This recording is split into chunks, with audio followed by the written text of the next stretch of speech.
সাগরকে শিক্ষিত করা গড়ে তোলার জন্য স্কুলে পাঠিয়েছি, কারণ সাগর ভাষায় ভবিষ্যতে হবে এই শান্তিপুরের অধীশ্বর হবে। কিন্তু ওরা এখন স্কুল থেকে ফিরছে না কেন? পিতা, পিতা গো, এসো মা, আমার কাছে এসো। কি আজ তোমার মুখখানা এমন মনিল দেখাচ্ছে কেন? মাস্টার মশাই কি তোমাকে কিছু বলেছে? বলো, যদি কিছু বলে থাকে তাহলে আমি তার প্রতিকার করব। বলো বলো মা, তোমার কি হয়েছে? ও কি পিতা গো,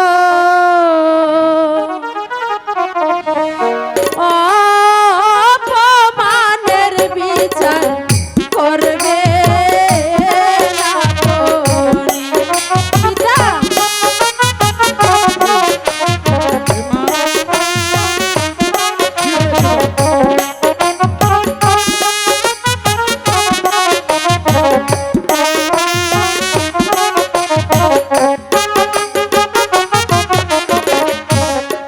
ইহার বিচার না করিলে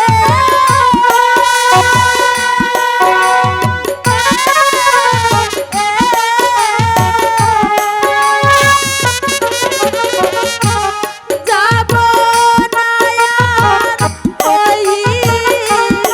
আর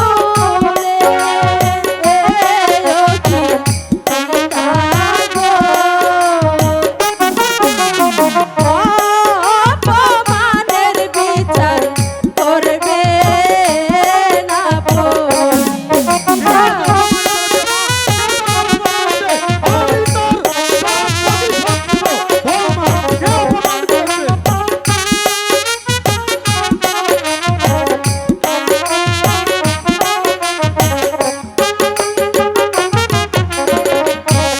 সত্যবান কাল স্কুলেতে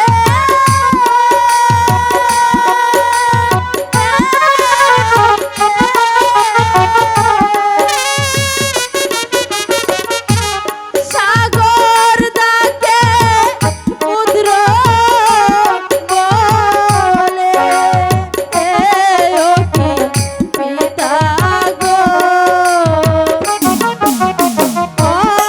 অপমানের বিচার করবে না পর। কি বললে মামি সাহেব? তোমার কথা শুনে দিয়ে আমার শরীরে রক্তে আগুন ধরে গেছে। বলো, সত্যবানের এই অত্যতাকে আমি কিছুতেই মেনে নেব না। সামান্য চাকরের এত বড় সাহস, সে আমার পুত্রকে করেছে অপমান। এক্ষণে আমি তার কঠোর বিচার করব। এই কে আছিস? সত্যবানকে এখানে পাঠিয়ে দে।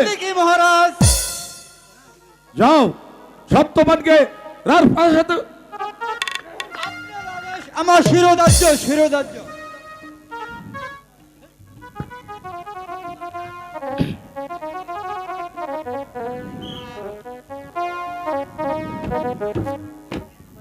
মহারাজ কি আমাকে ডেকেছেন?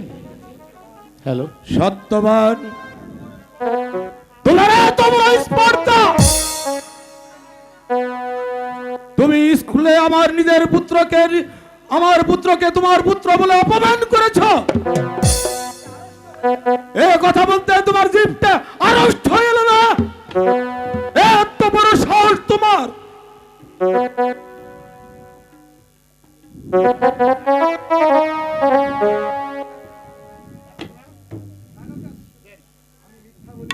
মহারাজ, আমি মিথ্যে বলিনি মহারাজ। সত্যি যে সাগর যে আমার পুত্র মহারাজ। চুপ করো মূর্খ! আবার সেই অপমান!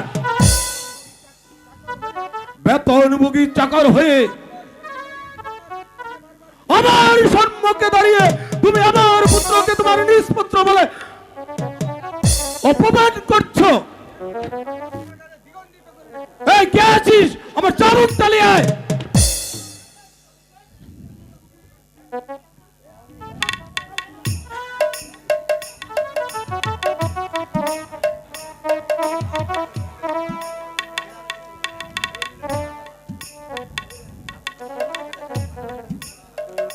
এখন আমি চাবুক মেরে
আমার হৃদয়টাকে টলাতে পারবি না।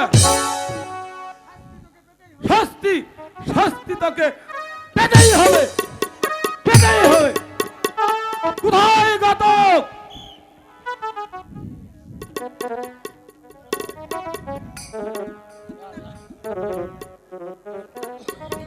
আমার কি জন্য আদেশ করেছেন মহারাজ? শোনো ঘাতক, এই পাপাত্মাকে কালী মন্দিরে নিয়ে ওকে হত্যা করে তোমার রক্ত খর করে আমায় দেখাবে। যাও, নিয়ে যাও। চলো সত্যবান।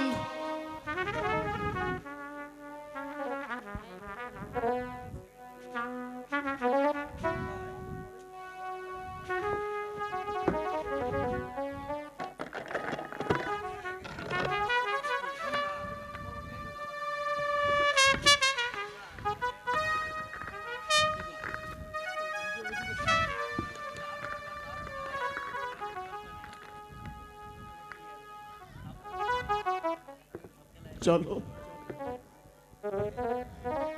চলো ঘাতক, চলো। এই নিষ্ঠুর পৃথিবীতে আর বেঁচে থাকতে চাই না।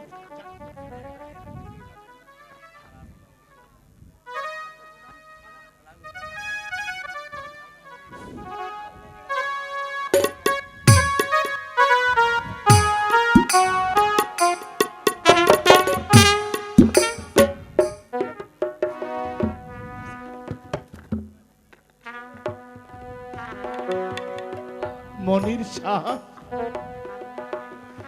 মনির স্বাদ আমার মনেই রয়ে গেল ঠাকুর। মনের আশা আর পূরণ হলো না।